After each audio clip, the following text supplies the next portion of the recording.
Good morning guys, ito yung prutas na mabulo o kamagong. Tinikman ko guys kung ano bang sobrang sarap nito guys.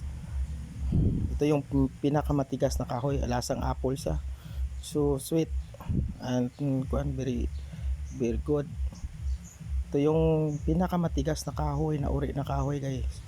Na hindi mo na makikita dito sa Palakalaka na lang ito makikita. Ito yung kamagong na yan ang puno ng kamagong guys. Paki-like and share. Thank you for subscribe. God bless. Salamat sa nagkuha naman ako ng itanim diyan guys.